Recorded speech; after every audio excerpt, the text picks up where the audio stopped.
Mayor Cruz countered Duke's statement with an impassioned plea that should amount to a reality check for the Trump administration about the life or death story in the cities and towns of Puerto Rico. "Damn it, this is not a good news story," said Cruz, in an interview with CNN. "This is a people are dying story. This is a life or death story."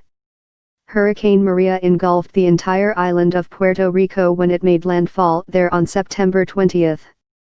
Now, in the aftermath, many residents of the U.S. territory still lack access to food, water, and electricity, an especially dire situation for those with health needs such as dialysis that require a constant energy source. Duke called post-Maria Puerto Rico a good news story because of the limited number of deaths that have taken place in such a devastating hurricane.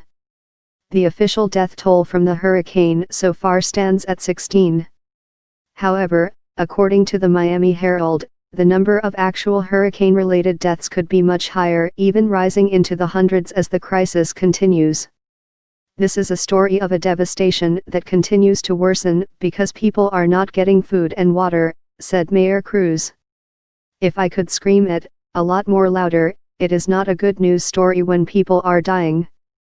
On Thursday, President Donald Trump echoed Duke's statements on Twitter.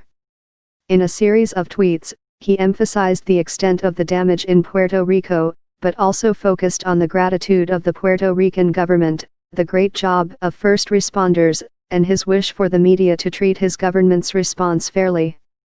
Mayor Cruz said that the hearts of those working at FEMA and emergency response were in the right place, and that she was grateful for boots on the ground.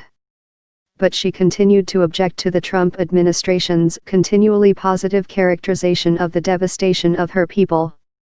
"For heaven's sake, somebody let them do their job," said Cruz. "Let them get the food and the water in the hands of people. And then let's talk about good news."